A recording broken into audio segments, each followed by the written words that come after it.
Good morning, ladies and gentlemen, and welcome to a video about the latest campaign ship, the SOMERS, a destroyer for Tier 7. If you were wondering, this is not a rental ship from Wargaming like for the community contributors, but I grinded the campaign as much as I could for today, and then I bought the campaign. Why did I buy it? Because stats-wise, I think the SOMERS will be an interesting ship for Tier 7 and an interesting addition to my pretty huge collection of destroyers. And why is that? The SOMERS has, let's say it, average torpedoes, but the strength is the torpedoes range 12 kilometers. I repeat, 12 kilometers. This is the longest range in the tier, and next to the gearing, the longest range overall in the whole game. Then again, it has 8 guns, American guns, 127 millimeters, which fire an average around 2,800 DPS. And the interesting thing is you can bring down the reload from 6 seconds base to 4.6 with Mordorf and some other perks, and fully spec this ship to a gunboat, then you will reach about 3,300 DPS, something like that. Or you choose to make a gunboat from it, and then you would use gearing, the captain gearing, which will give you a reload mid-80s for 3 launchers times 4 torpedoes with 18,000 torpedo damage, and you could even use the Pan American captain, and then you will have 18,400 torpedo damage.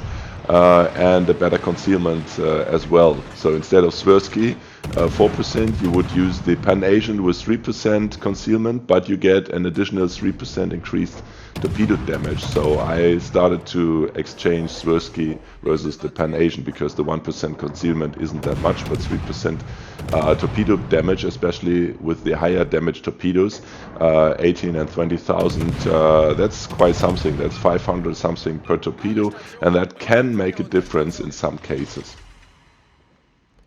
So, which strategic role is the SOMERS supposed to play? Well, I started playing the SOMERS like a normal DD, rushing the cap and being very aggressive, and I had medium to low success in this ship. Then I realized I have to do something different, and I thought, okay, let's try 2 different things. The first thing is I started off with the American generic captain.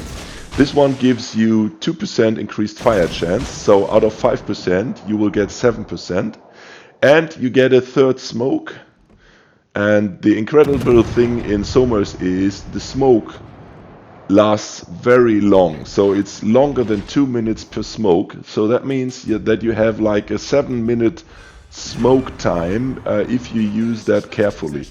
And the thing is, the next smoke doesn't take too long until the first is gone. So you have a minute something in between the smokes. So when you're sitting at range and you're speccing the ship with the generic captain to a gun range of 12 kilometers, you just keep spamming the enemy ships with HE, hoping for some fires. I have to say it's not the big fire starter, but I do get around 5-6 fires per game, and that helps to trigger damage control while your torpedoes reach the ships at the same distance. So having said that, the guns reach out 12.1 kilometers and the torpedoes reach out between 12 and 14 kilometers, depending if you use gearing with the range extender. But I wouldn't recommend that because 12 kilometers is perfectly fine with the fastest reload possible, which is mid-80s. And you will be sitting at 11 kilometers out. You will shooting all the different ships, given you have a spotter, but battleships are easily spotted by battleships, so you don't have to worry for that. And you spam your torpedoes, not all at a time, but one group at one ship and the next at the another ship. And you will be pretty annoying, especially if you're targeting these island camper cruisers and ship from the side, like I have been doing in my first video here. Because then they can't sit there and just shoot the ship, but you crossfire with torpedoes, and that forces them to move out of their protection and exposes them to your and the team guns. And with the fires, you trigger the damage control, you get the flooding, or you get a permanent fire. So this ship isn't in the first instance the high damage maker. Of course, if you enter a legendary game with a couple of Yamatos and whatever, and you manage to drop two sets of torps in a death strike, this ship for sure has potential to do 200,000-300,000 damage. But in my opinion and experience of the first few hours I played this game, the average damage per game will hover around 100-150k, but you will play an important strategic role, forcing the enemy to move from the protection. And if you're sitting in your smoke and the enemy rushes you, you should watch my second game, because there the enemy rushed me and I was just spamming fires and doing the same thing, and that's pretty effective against a ship rushing you, especially with the help of one or two teammates. One by one you diminish the enemy before they reach you, and then you move out, move around 30 seconds, pop the next smoke and target the next ship. So honestly speaking, this ship is a lot of fun if you play it at range. I would bet most people will start the ship with the gearing captain, but in my opinion also Dewey is a very valid option. I know that many players disregard Dewey as being the worst captain in the world, blah blah, but what they don't understand is these generic captains, they have two major advantages. In the legendary skill, they give you a third consumable, and in the first perk, they give you 2% additional reload.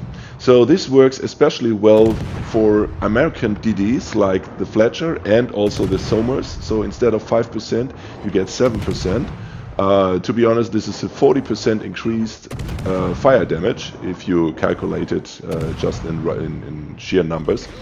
And with the third smoke, you really change your strategic options for the American ships. Also, the generic works very well on the Akizuki in the Japanese tech tree with 5%, and you bring it up to 7%, and you have a real fire spammer there as well. Dewey also gives you in the fourth perk extended range for the battery, so that gives you a range of more than 12 kilometers. And yeah, it's really like the Russian gunboats. You sit at range, you spam the bullets, but at the same time you spam them with torpedoes with 12 kilometers on top. So unlike the Russians with 6 kilometers, you now have 12 kilometers, and you can spam a set of 4 hard-hitting torpedoes every 25-30 seconds. And that's really annoying for the enemy, especially for the enemy cruisers. And talking about cruisers, these cruisers usually have between 9 and 12 kilometer radar. So in 99% of the cases, you can operate outside the radar range. So finally, we have a tool to get around all these radar cruisers and be as annoying to them as they have been to destroyers recently. So back to this game here. This is a Dewey game. One of my earlier games I played, and I still try to figure out how to play the ship.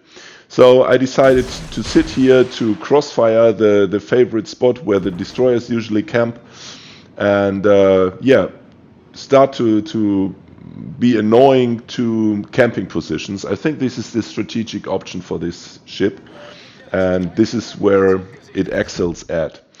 As said earlier, is not the every game high maximized DPS or damage ship, but it's a really interesting strategic option to threaten these camping points. So if you ask me, was it worth to purchase the SOMERS? It's a bit early to say, but I have to say I didn't regret it yet, and I would buy it again. Because this ship is like a bit like the Germans. You can either play it as a gunboat, let's say sort of a gunboat with 3000 DPS. It's not really a gunboat. Just to give you an example, the Fletcher with reload booster gets 4000 DPS, and the Friesland is a killer for the SOMERS. So you can't compete with these ships despite the 8 guns. But the 8 guns are more like like with Paulo Emilio. It's a long reload, and they don't hit as hard. So consider the guns being more like the Paolo guns, a bit faster reload, but a bit less HE damage. But play them like the Paolo. That's I think more realistic than considering playing a real gunboat. Still, a gunboat can be fast with mortar and with Mordov. You get 4.6 seconds reload and quite good hitting guns. So for most enemy destroyers, if you spec this as a gunboat with around 5.86 kilometer concealment and about 21k HP, it's a threat to enemy DDs. But due to the lack of sonar, yeah, it's a medium DD hunter, and due to the lack of, let's say, better HP, it's not the ideal gunboat. So it's something in between. It's good in everything, but not. It only excels at range. The 12 kilometer guns, the 12 kilometer torpedoes is what this thing is about. And in a gearing fit with 5.2 kilometer concealment, it's a quite competitive concealment if you go the full concealment build, or you swap out the Pan-Asian or Swirsky for Sims. Then you will get like 18k HP and 4.5 kilometer concealment, 4.4. So it's up to you what you prefer. You may take additional Tanaka torpedo damage, or you may take Fishy for 4 knots faster traveling torpedoes. So there are lots of options you could consider to fine-tune this ship. The big drawback is that it doesn't have anti-air, so anti-air is almost not existent. It's like 12 points or so. So you have to watch out for planes. But on the other side, with a more than 2 minute smoke, if you found your good position, you don't have to worry for planes unless somebody spots you with sonar or radar. So this is my summary for the SOMERS. I hope you liked my little introduction, and I'm pretty convinced I will post some more, let's say, high result games in the next days and weeks. I will be playing the ship quite often and try to push it to the limits. As said earlier, I have to get used to it. It's a bit different gameplay, but I think results will come over the time. And I'm looking forward to this and to my new baby. If you like the video, please hit the thumbs up, subscribe to my channel if you like more destroyer videos and tactics and stuff. And feel free to leave a comment, discuss the ship, discuss how you fit the ship, how you play the ship. Maybe I get a new idea from you as well. So looking forward to your comments, and yeah, enjoy the rest of the video and see you next time. Bye bye.